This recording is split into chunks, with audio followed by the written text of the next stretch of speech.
লীলা পরিবেশনের পূর্বে কয়েকটি কথা আপনাদের শ্রীচরণে। প্রথমে এই নিবেদন রইল যে যার সামনে একটু জায়গা রাখবেন না, পিছনে অনেক ভক্ত দাঁড়িয়ে আছে, আপনারা একটু একটু করে যদি এগিয়ে আসেন, যার যার সামনে যদি জায়গা থাকে। কারণ এখানে যদি আপনি কারোর জন্য একটু আশ্রয় করে দিতে পারেন, আমার গোবিন্দ তার জন্য আশ্রয় গড়ে রেখেছে বাবা। জয় শ্রী রাধে। আর একটা কথা, রাধে রাধে। আর একটা কথা, সবার ঘর ভালো আছে তো? রাধে রাধে রাধে। আস্তে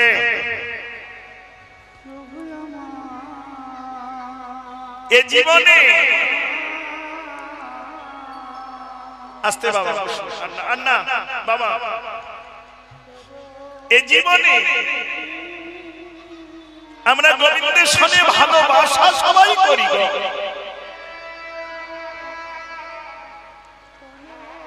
ভগবানের চরণে আশ্রয় পাবো বলে আমরা ভালোবাসা সবাই করি, কিন্তু দুর্ভাগ্য কি জানো, ভালোবাসা করে তার চরণে এসেও তার জন্য একটু ভালোবাসা কেউ করতে পারি না। মহাজন বললেন সদ্গুরু চরণ আশ্রয় করে যারা করে ভালোবাসা, তাদের জন্মে জন্মে শুধু আশা আশা আশা। কিন্তু এই আশার মাঝে যদি সাধুগুরু চরণ আশ্রয় না করে, তাদের পদধূলি শিরে না নিয়ে যদি না গড়তে পারে ভালোবাসা, তাদের জীবনে শুধু যাওয়া আর আশা। তাই আপনাদের জিজ্ঞাসা করলাম, ভালোবাসা হয়েছে তো? কারণ ভালোবাসা না থাকলে, না গড়তে পারলে আমার ভালোবাসার ধন গোবিন্দ রতন গৌর সুন্দরকে যে ধরে রাখা যায় না গো। কারণ আশ্রয় যদি ঠিক না হয়, বিষয় আসে আর চলে যায়, অপরাধ নিষ্নামা।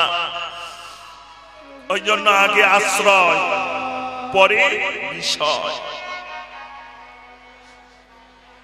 জয় শ্রী রাধে, জয় শ্রী রাধে। এই মন্দিরের সামনে মা, কি হচ্ছে? কি অপরাধ নেবে না? হরে কৃষ্ণ। শান্ত।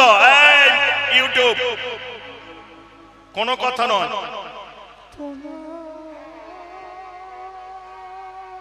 রাধে রাধে। শুদ্ধ বৈষ্ণবের আহ্বানে মহাপ্রভু নেমে এসে কলিজীবের পানে নয়ন দিয়ে দেখলেন, আহারে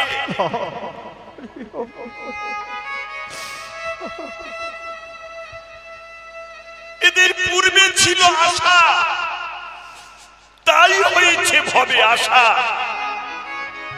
কিন্তু ভবে এসে আত্মসুখে মেতে গিয়ে বেঁধেছে এক মায়ার ভাষা। কেমন করে পূরণ হবে এদের সেই অন্তিমের আশা? এমন করে বাঁধলে মায়ার বাসা, তাদের যে কেবল যাওয়ার আশা। তাই মহাপ্রভু পতি পাবন গৌর সুন্দর অগণিত ভক্ত শনে মাতৃ চরণে প্রণাম করে অপরাধ নিষ্কামা প্রকৃত কৃষ্ণ প্রেমের উৎপত্তি হয় পিতামাতার চরণ থেকে। ওই জন্য শাস্ত্রে আছে শুদ্ধ কৃষ্ণ ভক্তের গর্ভে শুদ্ধ কৃষ্ণ ভক্তের জন্ম হয়।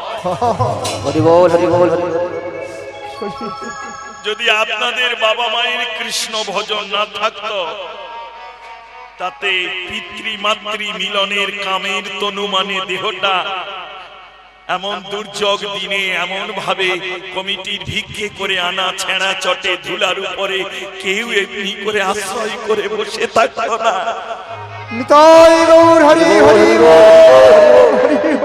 কোনো না কোনো জন্মে কোনো দিনে আমাদের বাবা মায়ের কৃষ্ণ ভজন আছে বাবা।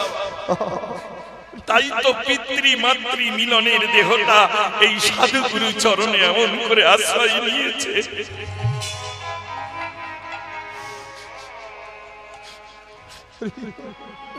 মহাপ্রভু মাতৃ চরণে প্রণাম করে বলল, মা আমায় অনুমতি দাও। ওগো মা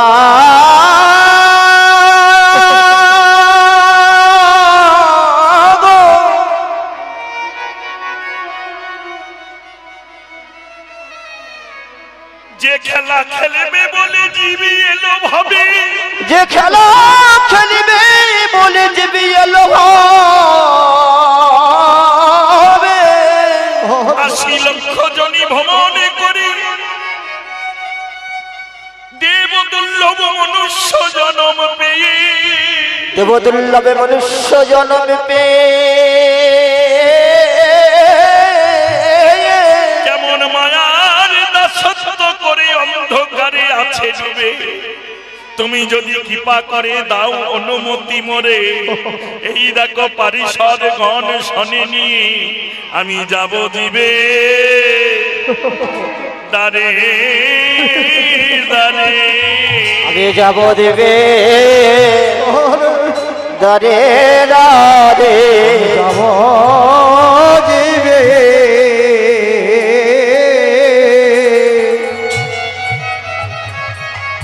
জীবের দারে দারে, আমি যাব জীবে দারে দারে, আমি সাদেব তাদের, আমি জানাবো তাদের চরণ ধরে, আমি যাব জীবে দারে দারে, আমি সাদেব তাদের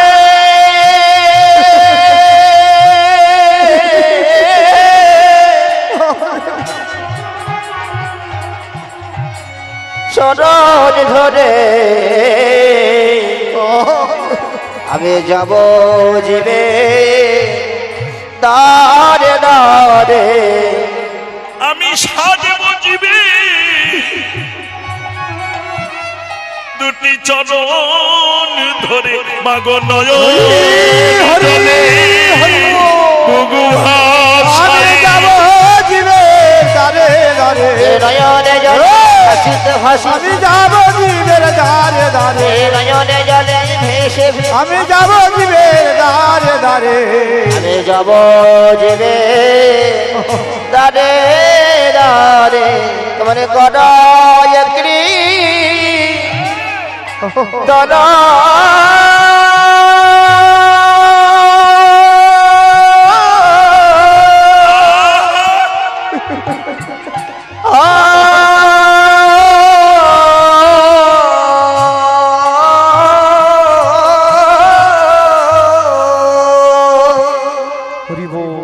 হরে কৃষ্ণ হরি বল, রাধে রাধে।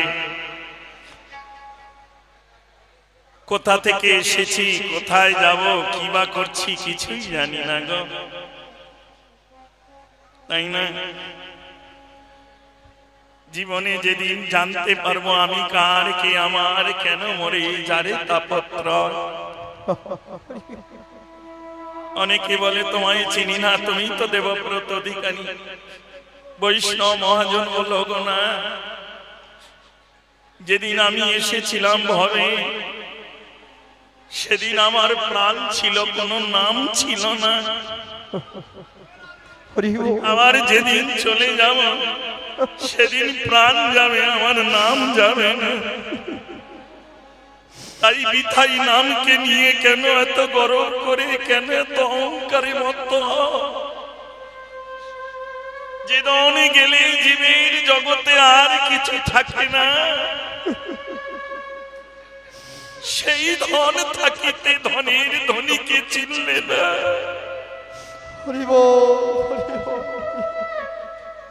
পিতা মাতা কামে দেহকে সৃষ্টি করতে পারে, কিন্তু পরমাত্মার কৃপা না হলে জগতে কারো সাধ্য নেই।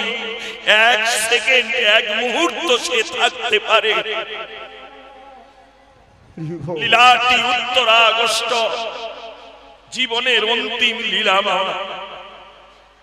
বৈষ্ণব মহাজন বলছেন, এই জগতে আসতে সবাই পারে গো, কিন্তু যেতে কজন পারে? আসতে সবাই পারে।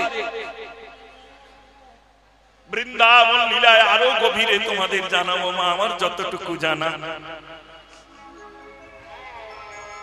এই যে দেহ নিয়ে, নাম নিয়ে এত অহংকার বড়াই করি, কোনদিন কি দেখেছি ভেবে কিসে গড়লাম এত নাম, এত কিছু অহংকার?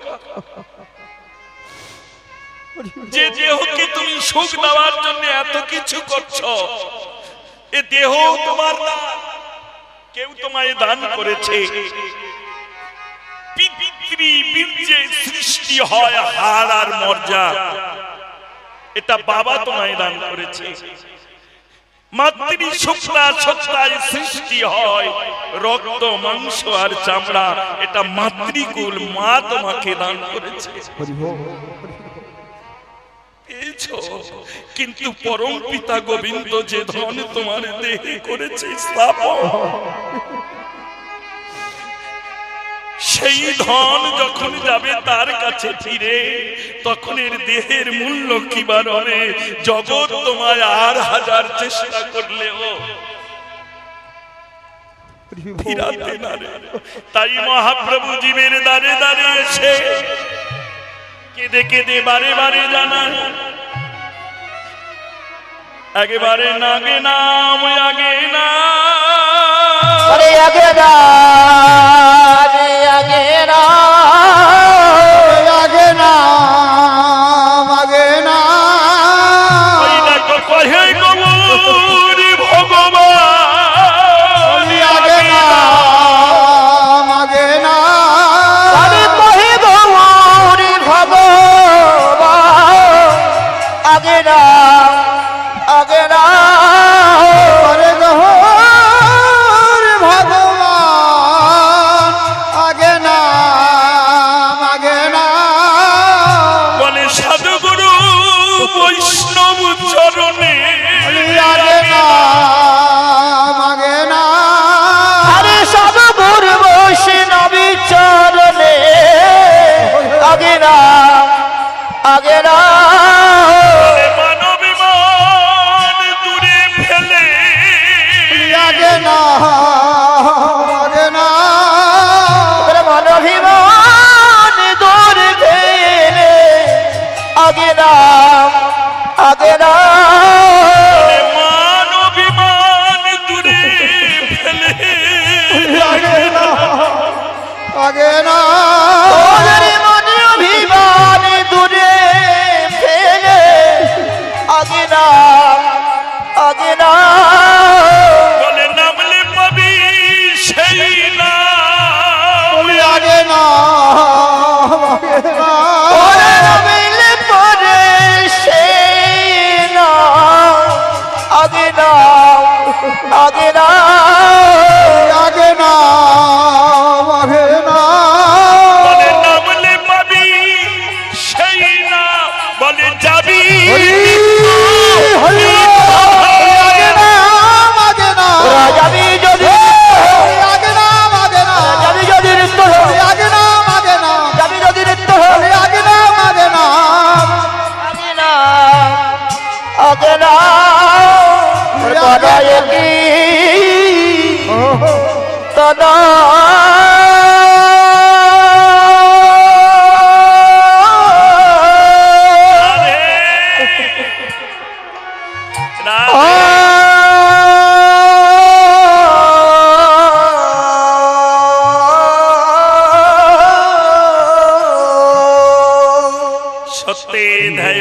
বিষ্ণুতে তাই মুখত পর পরিচর্যং কলৌ হরিনাম সংকীর্তন। শাস্ত্র গ্রন্থ সাধু বাক্য শ্রবণ করে বুঝতে পারি এই কলিযুগে নাম ছাড়া কোনো গতি নেই। কিন্তু শাস্ত্রে আরো বললেন ওগো না, অনাদিকাল ধরি যদি করো হরিনাম সংকীর্তন তথাপি না পাইবে কভু ব্রজের ব্রজেন্দ্র নন্দন। সে কি তালে হরের নাম হরের নাম হরের নামই বকি বলম কলৌ নাস্তিব নাস্তিব গতি অন্যথা। তাহলে কলিযুগ উদ্ধার হবে কি করে? এরা যে মহাপাপী, সব থেকে এদের অপরাধ কি জানো? এই জগতে সব থেকে বেশিবার পাপী আমরা জ্ঞান পাপী। অপরাধ কৃষ্ণ বাবা, আমরা জ্ঞান পাপী, বুঝি না এমন মানুষ খুঁজে পাওয়া যায় না গো। কিন্তু বুঝে তো জীবনে বোঝা নামাতে পারলাম না। সেই তো আমার আমি তো নিয়ে চললাম ঘুরে ঘুরে।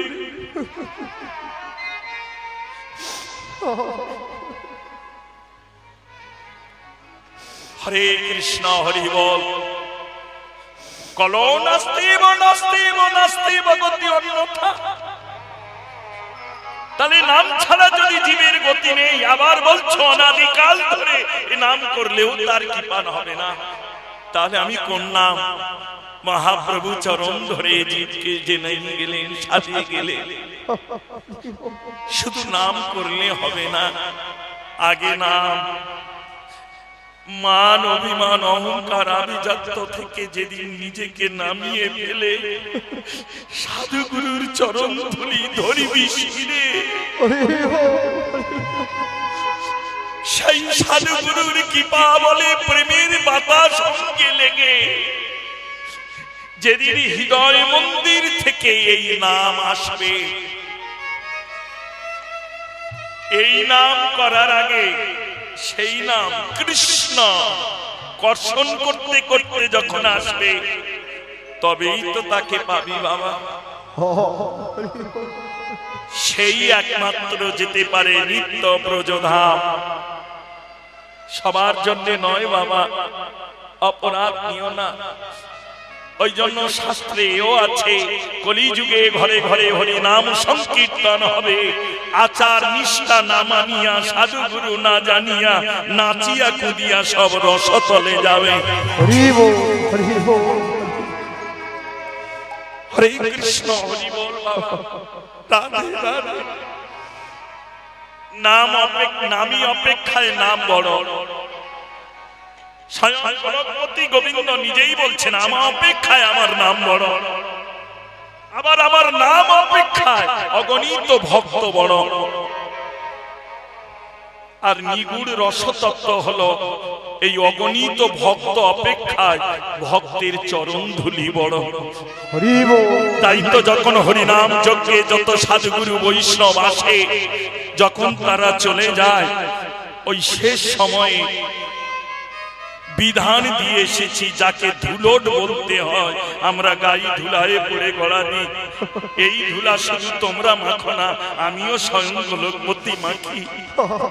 কারণ এই ধুলা ধুলি নয়, যে ভজন গোপীর পদরেণু, এই ধুলা মাখিয়াছিলেন আমি সেই নন্দের বেটা কানু।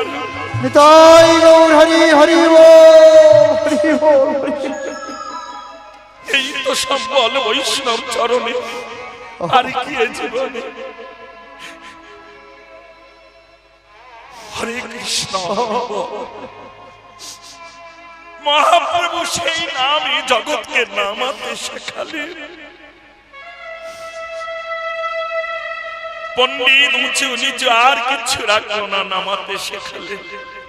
যখন তারা নামতে শুরু করলো, বললো নেমে তোমরা এই রসে আনন্দ ভরে গাইবে, সেই ব্রজ প্রেম রস হৃদয়ে ধরে গাও। নাম হবে বহিরঙ্গ, অন্তরঙ্গ আস্বাদন করবে। নাম করছো, নৃত্য করবে, কিন্তু ভাবনা তোমার যেন ব্রজ রসে থাকে। রাধে রাধে, অপরাধ নেবে না মা। আমিও যখন আশ্রয় নিয়েছিলাম গুরুচরণে, যখন জপের মালা পেলাম, একদিন জপ করতে করতে গুরুদেব আমায় জিজ্ঞাসা করলো, বাবা জপ করছো? হ্যাঁ বাবা। ভালো, নির্জনে বসে। আচ্ছা বলো তো গোবিন্দ এখন কি করছে? তা আমি কি করে বলবো? বললো এখনো তোমার জপ হয়নি, কারণ নাম করতে গেলে আগে লীলা স্মরণ করতে হয়। জপে আসন পেতে বসতে গেলে আগে লীলাকে স্মরণ করতে হয়। এই সময় এই লীলায় গোবিন্দ এইখানেই লীলা করছে। সেই লীলাকে স্মরণ করে যারা জপের মধ্যে থাকে তারাই তাকে লাভ করতে পারে বাবা।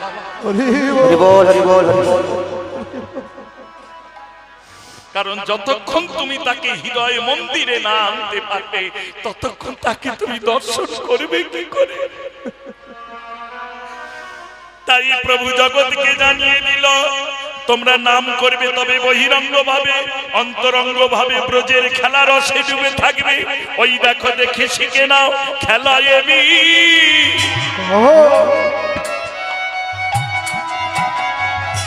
বিনোদ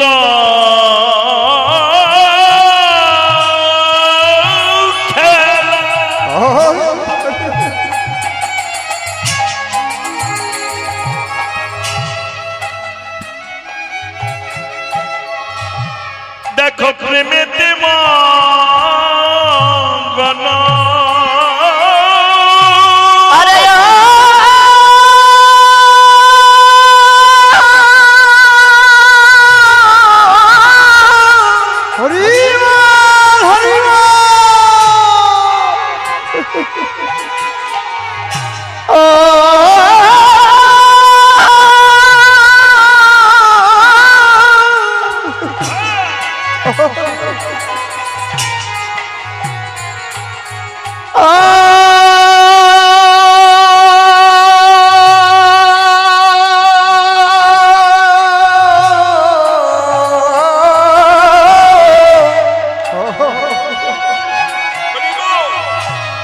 খেলায়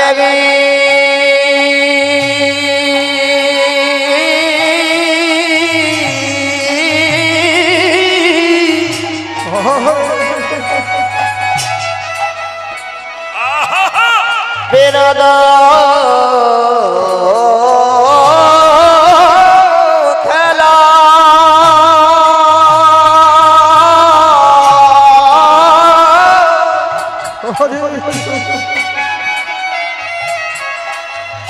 কেমন প্রেমে দেব মগন।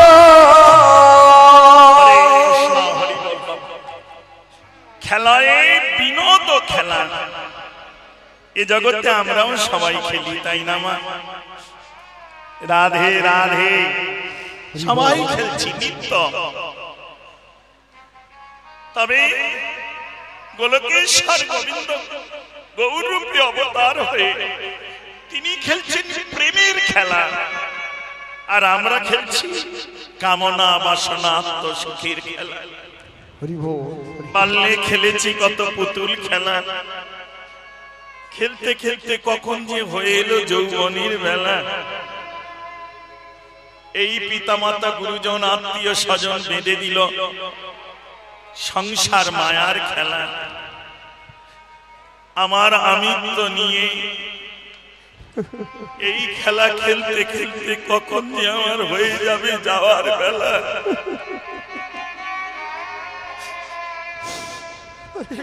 হরে কৃষ্ণ হরি বল। খুব ভজন জায়গা মা, উত্তরাগস্ত লীলা, অন্তিম লীলা। হরে কৃষ্ণ হরি বল।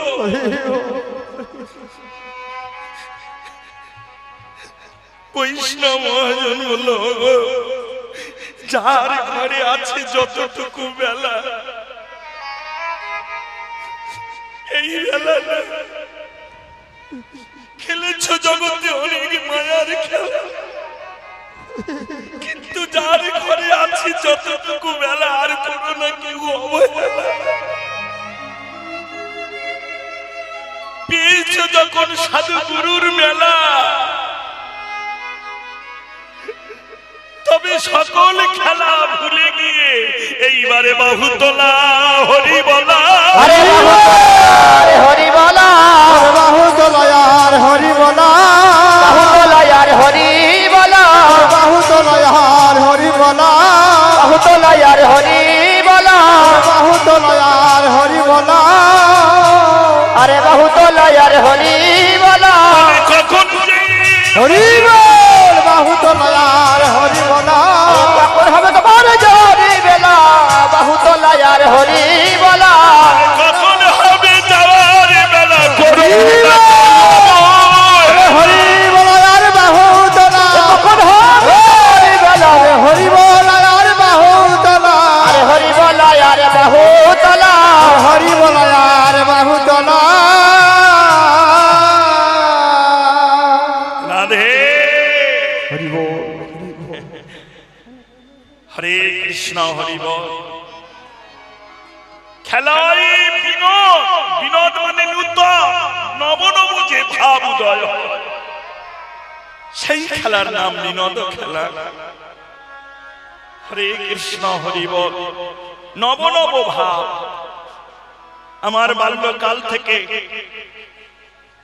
শুনে আসি এই ঘটপুকুরের হরিনামের কথা, এই মহতী বৃন্দাবন, তাই না?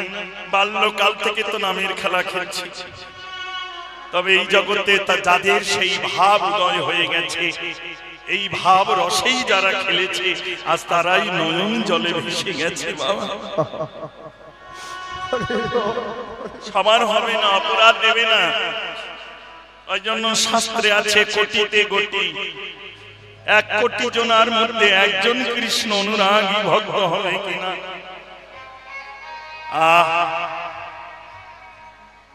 এই জন্য হিরণ্যকশিপুর যখন জানতে পেরেছিলেন, ব্রহ্মার বলে আমি বলিয়ান হয়ে অহংকার বশত আমি আমার মৃত্যুকে দূরে রাখতে পেরেছি, যাতে স্পর্শ না করতে পারে, অমর হতে পারিনি। কিন্তু এটা আমি চেয়েছিলাম ব্রহ্মার কাছে, ব্রহ্মার কাছে অমরত্ব চেয়েও পাইনি, কারণ স্বয়ং ব্রহ্মা বললেন আমি নিজেই অমর নই, তাহলে আমি অমরত্ব দেব কি করে? আমারও জন্ম হয়েছে অনন্ত সজ্জায় হরি যবে কইলা শয়ন, তার নাভি পদ্ম হইতে হলো 1 পদ্মের জনম, সেই পদ্মের উপরে মোর জন্মোদয়, তিনি পিতা আমি তার তনয় মানে পুত্র। তাই গৌর হরি হরি বল, হরি বল। আমার জন্ম যখন আছে আমার মরণও আছে, তাহলে আমি যখন নিজেই মরবো, তাহলে আমি অপরকে অমরত্ব দেব কি করে, পাবো কোথায়? হিরণ্যকশিপুর বুদ্ধি চতুর করে, চাতুর্য করে এমন এমন কিছু বর চাইলেন, যাতে মৃত্যু তাকে স্পর্শ না করতে পারে। দিনে নয়, রাতে নয়, এগুলো আপনারা অনেকেই শুনেছেন। কিন্তু মা, এ জগতে সব থেকে অমৃত ফল কি জানো? অমৃত ফল হলো মৃত্যু। মৃত্যুর মতো অমৃত ফল আর নেই। তাহলে নাম কি? নাম হলো পূর্ণামৃত, যার প্রতি অক্ষরে অক্ষরে পূর্ণামৃত আস্বাদন। অপরাধ নিষ্নামা। হরে কৃষ্ণ। মৃত্যু হলো অমৃত ফল, আর নামই হলো পূর্ণামৃত, যার পদে পদে পদে পূর্ণামৃত আস্বাদন। তবে সবাই আস্বাদন করতে পারে না। যে নিত্য ছায়ায় পথ হাঁটে, সে রৌদ্রের তাপে হাঁটলে কত পরিশ্রম হয়, আস্বাদন করবে কি করে? অপরাধ কৃষ্ণারে জননী রাধে রাধে। হিরণ্যকশিপুরের যখন চেতন শক্তি চৈতন্য শক্তি জেগে গেল, তখন সে মনে ভাবলো আমি উদ্ধার হব কি করে। দরজা জানলা বন্ধ করে অন্ধকারে বসে কাঁদতে লাগলেন, প্রভু এ জগতে কেউ নেই যার তুমি আছো তা, কৃপা করে পাঠাও একজনা যার চরণ সান্নিধ্যে গেলে আমি তোমার চরণ সান্নিধ্য পর্যন্ত যেতে পারবো। লক্ষ্য করে এইটুকু শ্রবণ করো মা। হরে কৃষ্ণ হরি বল। সাক্ষাৎ ভগবান দর্শন কৃপা এত সহজে হয় না গো। ওই জন্য শাস্ত্রে আছে ভগবানের চরণ সান্নিধ্যে যেতে গেলে আগে ভক্ত বৈষ্ণবের কৃপা পেতে হয়। না দিয়ে বৈষ্ণব সেবা নিস্তার পেয়েছে কেবা। স্বয়ং সাক্ষাৎ গোলকেশ্বর গৌর হরি তাই জানিয়েছে, ভক্ত বৈষ্ণব বিনে তার চরণ সান্নিধ্যে যাওয়া যায় না গো।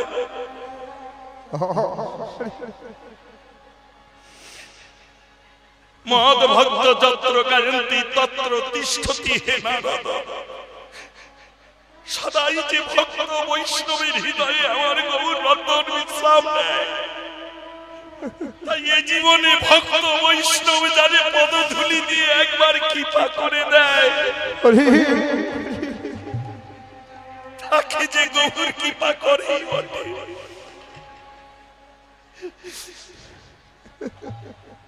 যে কান্না কেউ না দেখে সে কান্না আমার গোবিন্দের অনুচর ভক্ত দেখে। রাধে রাধে মা। ওই দৈত্য কুলের মধ্যে একজন সেই কান্না শুনতে পেয়ে দ্বারে এসে দাঁড়ালো। কে সে? সে হলো সহধর্মিণী কয়াদু। এ জীবনে সুন্দরী রমণী স্ত্রী সবাই পায়। একটা কথা বলবো মা, রাগ করবি না তো? সাজের তো কোনো শেষ নেই, তাই না? কত হরিনাম, কত কায়দায়, কত সেজে আমরা শুনি করি, তাই তো? তবে যত সাজি তত সাজাই যে আমার জন্য দাঁড়িয়ে থাকে মা। এই জীবনে যত সাজবে তার সাজা তত দাঁড়িয়ে থাকবে মা। এই জীবনে যে যত চালাকি করবে পরে তার জ্বালাকি সে নিজেই অনুভব করবে বাবা। কাঁদালে কাঁদিতে হয়, হাসালে হাসি, এ কথা তো কবু মিথ্যা নয়। কয়াদু দাঁড়িয়ে এসে বলল, কে গো তুমি? এই দৈত্য কুলে ভীত হয়ে কাঁদছ কে? যে দৈত্য কুলের ভয়ে দেবতারা দেবত্ব রাজত্ব ছেড়ে পালিয়ে চলে যায়, সেই দৈত্য কুলে কে কাঁদো? একবার দ্বার খোলো তো দেখি তোমার শ্রী মুখমণ্ডল খানি।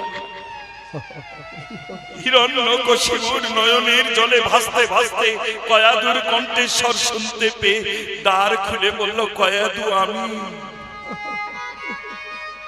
সঙ্গে সঙ্গে কয়াদু বলল, স্বামী, যার ভয়ে দেবতারা কম্পিত হয়, যে ব্রহ্মার বলে এত বলিয়ান হয়ে নিজেকে শ্রেষ্ঠ বলে পরিচয় দেয়, সেই তুমি কাঁদছ কার ভয়ে? কয়াদু, দৈত্য কুল সবাই ঘুমিয়ে আছে, একমাত্র আমার কন্দন ধ্বনি তুমি শুনতে পেয়েছো, তাই তোমাকে বলি। এসেছি ভবে, কিন্তু বলো না আমি কেমন করে যাব সেই তার চরণ তলে? বলো না, আমায় বলে দাও, বলে দাও, আমায় বলে দাও, বলে দাও, বলে দাও, বলে দাও, বলে দাও, কেমন করি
আপন হলো না, কেউ আপন হলো না।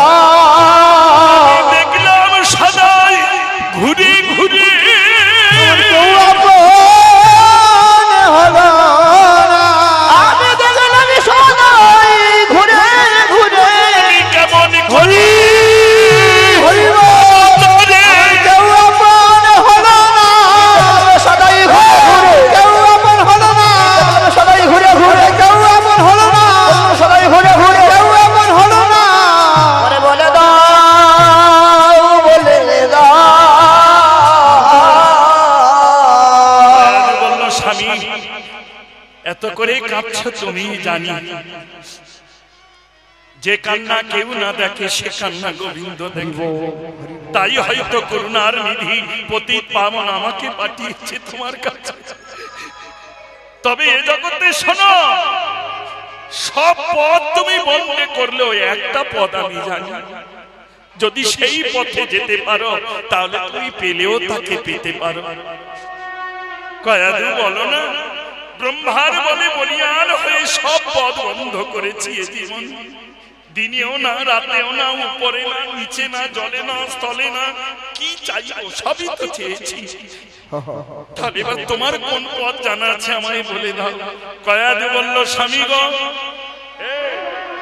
স্বামীগণ সব পথ বন্ধ করলে একটা পথ জানি, ভূমিতে ভূমিতে কোন ভাগ্যবান জি সাধু গুরুর চরণ হতে পায় কৃষ্ণ ভক্তি লতাবি, কৃষ্ণ ভক্তি লতা। তোমার অন্য কোন পথে যেতে হবে না, মালি হয়ে সেই আস্তে আমি একটা পথ বলে দিই শোনো, অন্য কোন পথে নয়। জীবনে যদি এক পথে দাঁড়িয়ে জীবনের শেষ মুহূর্ত দিন পর্যন্ত বা মুহূর্ত পর্যন্ত যদি কোনদিনই কোন কৃষ্ণ ভক্তের চরণ ধরতে পারো, কৃষ্ণ ভক্তের চরণে ধরিতে পারো, সেই ভক্ত ভক্তি রসে তারে নামায় এনে তোমায় দেখালে দেখাতে পারে, তোমার দেখালে দেখাতে পারে, দেখালে দেখাতে পারে, তোমার দেখালে দেখাতে পারে, ভক্তের হৃদয়ে সদাই রহে দেখালে দেখাতে পারে, ভক্তের হৃদয়ে সদাই রবে দেখালে দেখাতে পারে, হৃদয়ে সদাই জাগে দেখালে দেখাতে পারে, ভক্তের হৃদয়ে সদাই রহে। কীর্তনে আরম্ভ করার সন্তানের পর বলেছিলাম কি কথা, ঘর ভালো আছে তো? কি ভাবছো এই সব চা ফুচকা খাওয়া ঘরে গোবিন্দ থাকবে? যারা কীর্তন রসে নিজেকে ভাসাতে পারেনি, ডোবাতে পারেনি, যারা সেই ভাব জগতে গিয়ে এখনো আশ্রয় করতে পারেনি, অপরাধ নিবি না মা। আর তোদের চরণ দর্শন পাবো কিনা জানি না। জন্ম আমার এই ক্যানিংয়ে, থাকি বেশিরভাগ করে বৃন্দাবনে রাধা কুণ্ডে। অপরাধ নিস না মা। অনেকদিন আগে এসেছিলাম, গোষ্ঠ গান করে গেছিলাম, আজ এসেছি। জয় রাধে। তাও আবার শুনলাম আমাকে ওই বাবা মা নাকি দান করেছে। যাই হোক, আমি ওদের নামও জানি না, শুনিনি। হরে কৃষ্ণ হরি বল। ওদের কি পায় আজ তোদের মতো সাধুগুরু বৈষ্ণব চরণ দর্শন পেয়ে গেলাম। ঘর যদি ভালো না থাকে, সে ঘরে আমার গোবিন্দ থাকবে ভাবলি কি করে? আর যদি বা থাকে, আয়না থাকলেই যে মুখ দেখা যায় তা নয় রে। যার আবর্জনা ময়লা পড়ে আছে সে কি করে নিজের মুখ দেখতে পাবে? হরে কৃষ্ণ হরি বল মা। অপরাধ নিষ্ঠা ভাব রসে ডুবে যা, দেখি জলে ধুইলে যেমন সব পরিষ্কার, তেমনি এই নয়ন জলে হৃদয়টাকে ধৌত কর। বারবার ধৌত করতে করতে দেখি সেই স্বরূপ জেগে উঠছে। যে তোকে পরপারে পাবার জন্য দিবারাত্র কাঁদছে।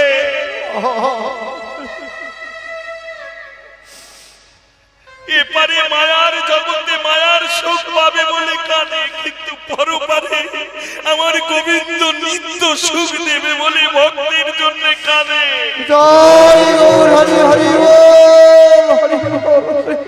যতটা তুমি না কেঁদেছ তার চতুর্গুণ গোবিন্দ কাঁদছে। স্বামী গো, জীবনে যদি কোনোদিন কোনো ভক্তের চরণ ধরতে পারো, কয়াদি বলল যে এই কথা হিরণ্যকশিপুর বলল, আমি ভক্ত চিনব কি করে? কোনদিন তো সঙ্গ করিনি, কোনদিন তো জপ তপ আননি কি মাতিনি, আমি চিনব কি করে? বলল শোনো, একটা কথা বলি, যে কোনো কিছুর বিনিময়ে নাম ত্যাগ করবে না, প্রাণ ত্যাগ করবে, জানবে সেই ভক্ত হলেও হতে পারে। এ জীবনে যার একমাত্রই বাসনা, ভিতরে বাহিরে গোবিন্দ চরণ বিনে কি আছে আমার আপন।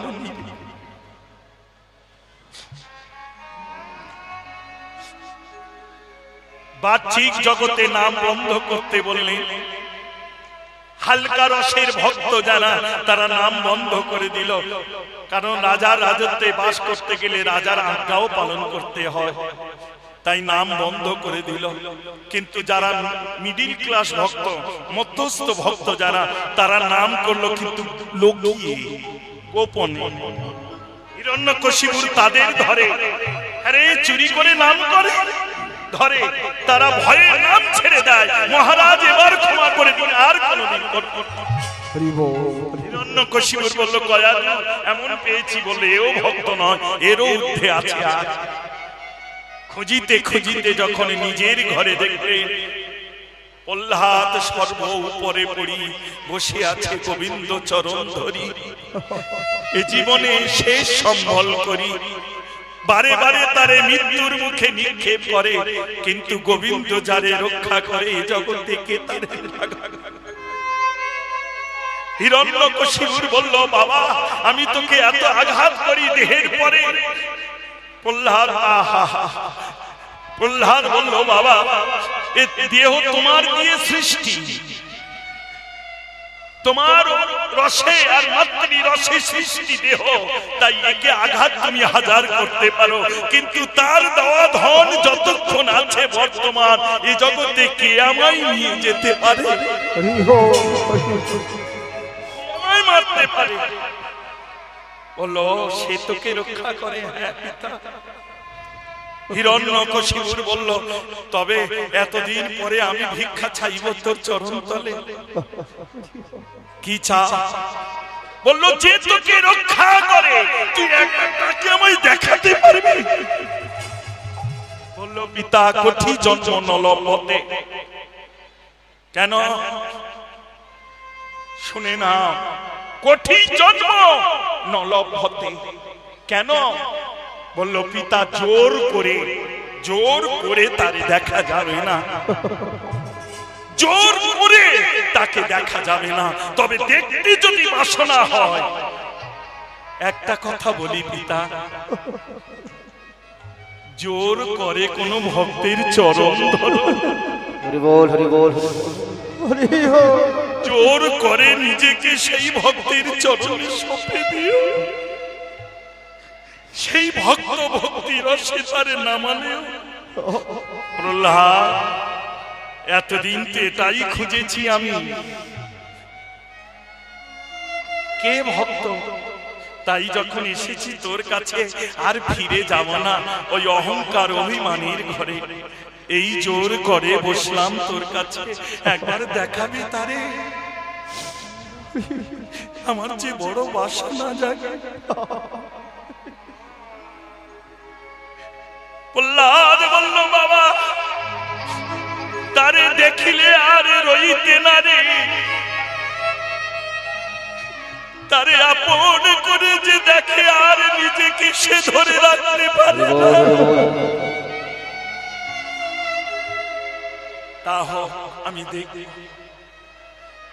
ভক্তি রসে ভগবানকে যখন ফটিকে স্তম্ভের মধ্যে নামালে, হিরণ্যকশিপুর ভাবলে এই তো সুযোগ, আর কেন গদার আঘাতে ফটিকে স্তম্ভ চূর্ণ করলে।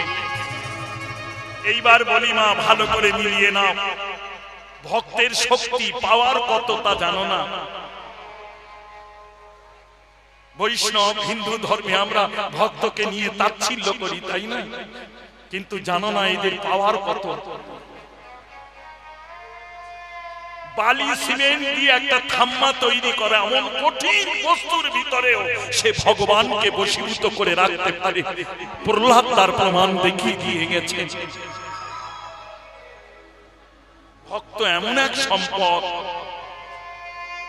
অমন সুন্দর কমল দেহ, সেও ভক্তের কাছে বশীভূত হয়ে যেখানে আজ্ঞা করবে সেখানেই গোবিন্দ।